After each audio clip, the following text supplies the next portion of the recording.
អនប់ដែរនៅសក់មានអារម្មណ៍ថាពិបាកចិត្តណាប៉ុន្តែអត់ដឹងមូលហេតុទេដល់តែយើងរកមូលហេតុអត់ឃើញអញ្ចឹងយើងក៏មិនដឹងដោះស្រាយមិនដែរតែបើយើងនៅតែបន្តទុកអញ្ចឹងទៀតវាទៅជារ៉ាំរ៉ៃគឺវាអត់ល្អដល់សុខភាពកាយហើយនិងសុខភាពចិត្តយើងទេអញ្ចឹងខ្ញុំចង់ឲ្យអនប់មកស្ដាប់វីដេអូខ្ញុំសិនឃើញលោមូលហេតុរបស់អនប់ចូលទៅក្នុងមូលហេតុដែលធ្វើឲ្យមនុស្សពិបាកចិត្តទាំង4ដែលខ្ញុំនឹងនិយាយបន្តិចទៀតនេះបញ្ហាដែលធ្វើឲ្យមនុស្សពិបាកចិត្តមានច្រើនប៉ុន្តែបទពិសោធន៍របស់ខ្ញុំមើលទាំងខ្លួនឯងផ្ទាល់មើលទាំងមនុស្សជំនាញខ្លួនគឺខ្ញុំឃើញថាមនុស្សយើងពិបាកចិត្តដោយសារកត្តាធំ4ហ្នឹងកត្តាទី1ដែលធ្វើឲ្យមនុស្សពិបាកចិត្តហ្នឹងគឺកត្តាប្រៀបធៀបហ្នឹងគឺយើងចូលចិត្តប្រៀបធៀបខ្លួនឯងជាមួយគេហ្មងចេះស្ដែងកាលពីសម័យមុនមនុស្សយើងគឺអត់មានទូរស័ព្ទ scroll social media មើលថាជីវិតអ្នកណាបែបមិនទេតែសម័យនេះព័ត៌មានខ្លះយើងអត់ចង់ដឹងសោះក៏វាលោតឲ្យយើងឃើញដែរអញ្ចឹងបើសិនជាយើងអត់មានការគ្រប់គ្រងគំនិតខ្លួនឯងឲ្យបានល្អទេយើងអាចនឹងប្រៀបធៀបជីវិតខ្លួនយើងទៅនឹងជីវិតគេឧទាហរណ៍ដូចជារឿងប្តីប្រពន្ធជាដើមពេលនៅជាមួយគ្នាដំបូងគឺមានអារម្មណ៍ថាសុវ័យចិត្តប៉ុណ្្នឹងគឺគ្រប់គ្រាន់ហើយអត់មានបញ្ហាស្នួលគ្នាប៉ុន្តែដោយសារតែឃើញក្នុង social media គេផុសនេះផុសនោះយកមកប្រៀបធៀបខ្លួនឯងមកដោយអូយប្តីអញអត់ដែរធ្វើអញ្ចឹងតែអញសោះប្រពន្ធអញអត់មានអញ្ចឹងដូចគេសោះពេលអញ្ចឹងទៅជាហោរឿងគ្នាវាច្បងច្បល់ណាអាហ្នឹងហើយដែលធ្វើឲ្យយើងបាត់សុភមង្គលឧទាហរណ៍ថាម្ដាយទិញទូរស័ព្ទឲ្យប្រើអញ្ចឹងទៅទូរស័ព្ទស៊េរីមួយល្មមប្រើអញ្ចឹងទៅតែដល់ពេលឃើញគេប្រើទូរស័ព្ទល្អគេប្រើអាតឹមចេញក្រោយអីចឹងរបស់ដែលឪពុកម្ដាយទិញឲ្យអត់មានអារម្មណ៍ថាដឹងគុណឬក៏មានតម្លៃទេទៅជារបស់អញអន់ណាអត់ចង់បានទេតតែបានល្អបំផុតបានអញសុវ័យចិត្តយើងអត់រស់នៅក្នុងការពិតយើងទៅជារស់នៅក្នុងការស្មើសម័យនឹងការប្រៀបធៀបវិញណាអាហ្នឹងហើយដែលធ្វើឲ្យយើងបាត់សុភមង្គលហើយក៏បាត់បង់ខ្លួនឯងដែរព្រោះនៅពេលដែលយើងប្រៀបធៀបខ្លាំងពេកវាធ្វើឲ្យយើងភ្លេចថាខ្លួនយើងជានរណាខ្ញុំចង់និយាយថាមនុស្សយើងគឺខុសគ្នាតាំងពីយើងកើតមកម៉េះឈ្មោះក៏ខុសគ្នាអត្តចរិតភាពខ្លាំងភាពខ្សោយហើយគោលដៅនៃជីវិតក៏ខុសគ្នាដែរតែនៅពេលដែលយើងប្រៀបធៀបខ្លាំងពេកយើងទៅជាមានការចំណែនយើងទៅជាមានការគិតថាតតែយើងមានដូចអ្នកនោះបានជីវិតយើងជោគជ័យតតែយើងធ្វើដូចអ្នកនោះបានជីវិតយើងហ្នឹងវារីករាយប៉ុន្តែជាក់ស្ដែងនៅពេលដែលយើងដើរទៅគឺខុសហ្នឹងកាន់តែសែតមកតង់ទៀតហើយអញ្ចឹងបានជីវិតម្នាក់អត់ចាំបាច់ត្រូវដូចគ្នាគិតមើលបើពិភពលោកនឹងដូចគ្នាទាំងអស់អត់មានណាជួយណាឯងអញ្ចឹងបានមានអ្នកខ្លះធ្វើគ្រូបង្រៀនអ្នកខ្លះធ្វើពេទ្យអ្នកខ្លះធ្វើជំនួញអ្នកខ្លះធ្វើអ្នកចម្រៀងមុខរបរអស់ហ្នឹងខុសៗគ្នាហ្នឹងហើយដែលយើងអាចជួយគ្នាទៅវិញទៅមកបានបំពេញតម្រូវការឲ្យគ្នាបានអញ្ចឹងមិនថាអ្វីក៏មានតម្លៃដែរសំខាន់គឺយើងរកឲ្យឃើញថាខ្លួនយើងគឺជាអ្នកណាមកពីណាយើងកើតនៅលើโลกហ្នឹងដើម្បីបំពេញបេសកកម្មអីគេមុននឹងយើងលាពិភពលោកហ្នឹងទៅវិញយើងទៅតែមានគំនិតមួយថាយើង appreciate អីដែលខ្លួនឯងមានហើយយើងក៏កោតសរសើរអ្វីដែលគេធ្វើបានដែរបើសិនជាយើងចង់ដើរផ្លូវដូចគេយើងអាចរៀនសូត្រពីគេបានហ្នឹងគឺជារឿងល្អហើយចំណុចទី2ដែលធ្វើឲ្យមនុស្សយើងអត់សុវ័យចិត្តហ្នឹងគឺការខុសពីសេចក្តីរំពឹងទុកខ្ញុំនិយាយរឿងពិបាកចិត្តដំបូងរបស់ខ្ញុំតែហ្មងណាគឺខ្ញុំបាត់បង់ឆ្កែរបស់ខ្ញុំកាលនោះខ្ញុំរៀនថ្នាក់ទី10តាមពិតខ្ញុំដឹងដែរថាឆ្កែអាយុច្រើនត្រឹមថា10ឆ្នាំ5-10ឆ្នាំឯងប៉ុន្តែនៅពេលដែលគាត់ស្លាប់ហ្នឹងគឺខ្ញុំខូចចិត្តខ្លាំងព្រោះខ្ញុំទទួលយកបានហ្មងហើយអាយុដល់ប៉ុណ្នេះគឺខ្ញុំបាត់បង់ច្រើនណាស់ខ្ញុំបាត់បង់មិត្តភ័ក្តិដែលស្លាប់ទៅក៏ច្រើនបាត់បង់ញាតិសាច់ញាតិខ្ញុំបាត់បង់សាច់ញាតិដែលជិតស្និទ្ធជាងគេបំផុតគឺបាត់បង់កូនខ្ញុំហ្នឹងហ្មងនិយាយទៅអាចថារឿងនេះវា sensitive ដែរប៉ុន្តែខ្ញុំត្រូវតែប្រឈមមុខការពិតខ្ញុំ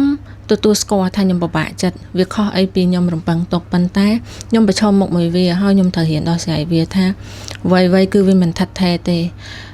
អ្វីៗគឺអត់មាននៅមួយយើងរហូតទេអញ្ចឹងគ្មានអីដែលទៀងទាត់រហូតទេមិនថាការងារមិនថាភាពល្បីល្បាញមិនថាលុយកាក់មិនថាអាយុជីវិតយើងក៏ដោយវាគ្រាន់តែនៅមួយយើងមួយរយៈឯងអញ្ចឹងយើងត្រូវចេះរៀនទទួលស្គាល់ថាយើងបាត់បង់ប៉ុន្តែយើងត្រូវរៀនថាអ្វីដែលយើងអាចគ្រប់គ្រងបានឧទាហរណ៍ថាការងារចោះយើងអាចគ្រប់គ្រងវាបានត្រង់ថាយើងអាចប្រឹងធ្វើការឲ្យបានល្អជាងមុនការរៀនសូត្រចុះយើងអាច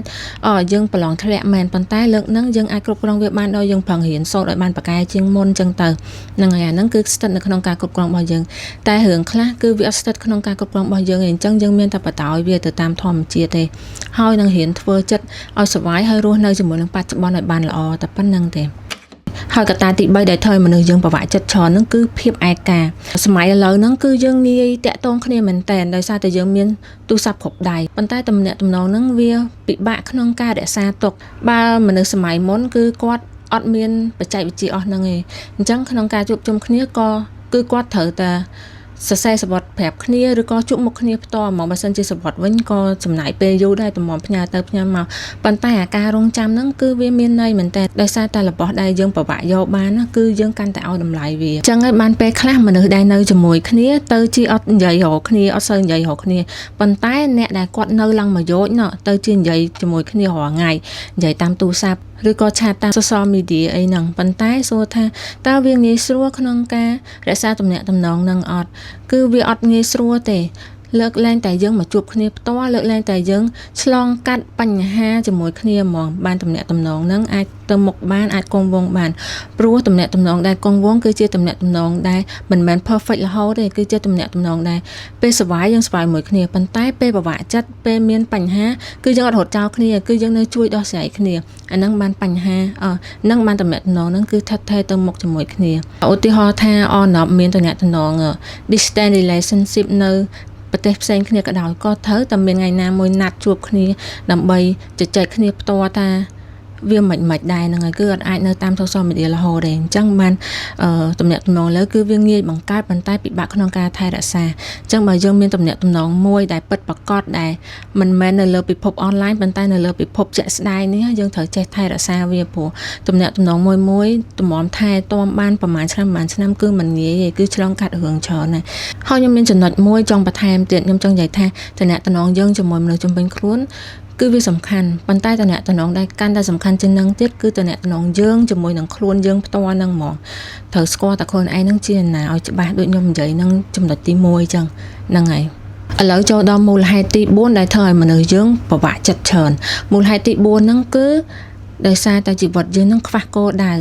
បើសិនជាសភៅដែលខ្ញុំអានហ្នឹងគឺថាអាយគីខៃនៅពេលដែលយើងដឹងមូលហេតុដែលយើងកើតណាដឹងថាខ្ញុំកើតមកដើម្បីអីកើតមកដើម្បីជួយដោះស្រាយបញ្ហាបែបនេះបែបនោះដល់មនុស្សជុំវិញខ្លួនគឺយើងមានអារម្មណ៍ថាយើងឲ្យតម្លៃខ្លួនឯងមកហើយយើងកាន់តែពេញចិត្តនឹងជីវិតខ្លួនឯងយើងកាន់តែមានអារម្មណ៍ចង់រស់នៅលើពិភពលោកហ្នឹងមកហើយនៅពេលដែលយើងមានគោលដៅជីវិតហ្នឹងវាធ្វើឲ្យមនុស្សបាត់ខ្ជិលខ្ញុំជឿថាអ្នកទាំងអស់គ្នាពេលខ្លះឆ្ងល់ថាហេតុអីក៏ខ្ញុំអត់ចង់ធ្វើការងារនឹងឲ្យតែនឹកឃើញធ្វើការងារនឹងខ្ញុំខ្ជិលហ្មងតាមពិតដោយសារតែយើងខ្វះអាគោលដៅក្នុងហ្នឹងនៅពេលដែលយើងរកស្នូចំណុចសំខាន់ហ្នឹងឃើញថាតាមពិតខ្ញុំធ្វើការងារហ្នឹងគឺជួយបានច្រើនឧទាហរណ៍ថាគ្រូបង្រៀនចុះពេលខ្លះយើងមានអារម្មណ៍ថាខ្ជិលប៉ុន្តែដោយសារតែយើងដឹងថាគោលដៅរបស់យើងថាពេលខ្ញុំធ្វើការងារហ្នឹងខ្ញុំអាចជួយក្មេងៗ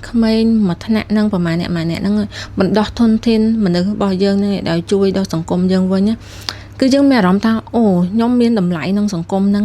អញ្ចឹងខ្ញុំលែងខ្ជិលខ្ញុំងើបធ្វើការហ្នឹងហ្មងអញ្ចឹងវាអត់ខុសពីការងារផ្សេងគឺដូចគ្នាអញ្ចឹងបានខ្ញុំចង់ឲ្យបងប្អូនគាត់ខំប្រឹងរៀនដើម្បីដឹងពីភាពខ្លាំងនិងភាពខ្សោយរបស់ខ្លួនឯងថាខ្លួនឯងប្រកែកខាងអីហើយចាប់ឱកាសធ្វើអ្វីដែលខ្លួនឯងស្រឡាញ់ហ្នឹងឲ្យជាប់ព្រោះ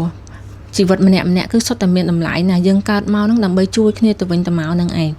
ហ្នឹងហើយអញ្ចឹងនៅពេលដែលយើងដឹងអស់ហ្នឹងទៅយើងលែងមានអារម្មណ៍ថាយើងពិបាកចិត្តទៀតហើយព្រោះយើងមានតម្លៃព្រោះយើងបានជួយដល់មនុស្សជុំវិញខ្លួនយើងមិនមែនកើតមកហើយដើម្បីតែស្លាប់ទៅវិញទេអញ្ចឹងអ្វីដែលខ្ញុំនិយាយទាំងអស់ហ្នឹងគឺសុទ្ធតែដកស្រង់តាមបទពិសោធន៍របស់ខ្ញុំបើសិនជាមានខុសឬក៏មានត្រូវមិនម៉ាអធិស្ឋានផងហើយបើសិនជាអនប់គិតថាចំណុចណាល្អអញ្ចឹងអាចយកទៅ apply បានបើចំណុចណាគិតថាអត់ល្អក៏បោះចោលទៅហ្នឹងហើយអញ្ចឹងបើសិនជាអនប់ពេញចិត្តវីដេអូបែបហ្នឹងកុំភ្លេច comment ក្នុងវីដេអូហ្នឹងផងហើយកុំភ្លេចជួយ subscribe YouTube channel ខ្ញុំផងហើយកុំភ្លេចចុច share ផងណាអញ្ចឹងជួបគ្នាវីដេអូក្រោយអរគុណអនប់បាយបាយ love you